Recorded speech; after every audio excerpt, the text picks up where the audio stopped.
Hello সবাই, কেমন আছেন? আজকে আমি আপনাদের সাথে শেয়ার করতে যাচ্ছি চিকেন চাউমিন রেসিপি। তো ১ম এই আমি দেখিয়ে দিলাম এখানে আমি বাঁধাকপি কুচি করে নিয়েছি আর গাজর। এরপর ফুলকপি, ক্যাপসিকাম আর পেঁয়াজ মরিচ কেটে নিয়েছিলাম। তারপর নুডলসটা আমি আগেই সেদ্ধ করে রেখেছিলাম। তো এরপর আমি কড়াইতে দিয়ে দিচ্ছি তেল, কাঁচামরিচ আর পেঁয়াজ। তো আমি এগুলো ভালোমতো ভেজে নিব।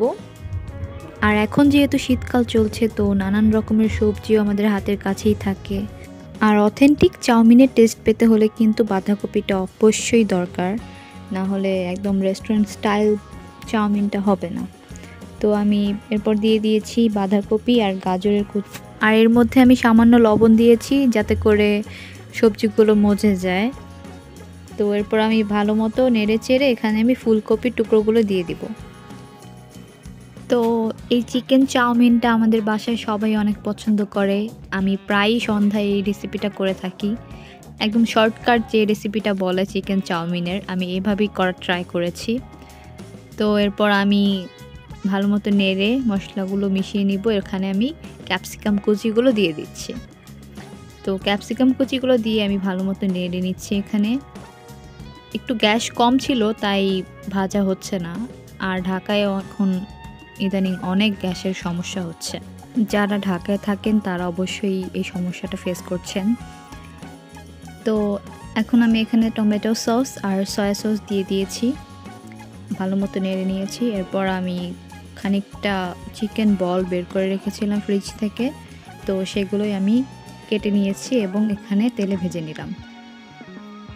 এরপর আমি 2টা ডিম স্ক্র্যাম্বল করে নেব।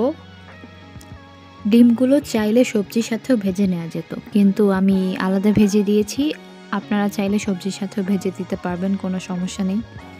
এরপর আমি নুডলসগুলো একবারে ঢেলে দিয়েছি। আপনারা এভাবে একবারে না দিয়ে হাত দিয়ে ছাড়িয়ে ছাড়িয়ে দিবেন।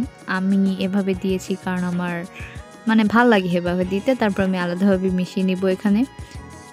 এরপর ভালো মতো মিশানো হয়ে গেলে আমি একটু লবণ দিয়ে দিব স্বাদ মতো। আপনারা টেস্ট করে দেখবেন লবণ ঠিক আছে কিনা।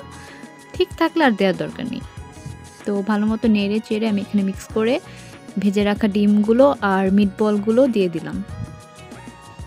এখন আমি ভালো মতো নেড়ে মিশিয়ে নুডলসটা নামিয়ে ফেলবো।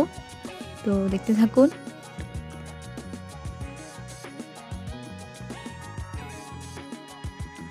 তো এই ছিল আমার চিকেন চাউমিনের শর্টকাট রেসিপি। আপনারাও চাইলে ট্রাই করে দেখতে পারেন। ঘরে থাকা সবজিগুলো দিয়েই সহজেই বানিয়ে ফেলতে পারবেন। তো আশা করি আমার রেসিপিটা সবাই পছন্দ করবেন। আর লাইক, কমেন্ট, শেয়ার করে পাশে থাকবেন। আর আমার চ্যানেলটাকে সাবস্ক্রাইব করতে ভুলবেন না। টাটা।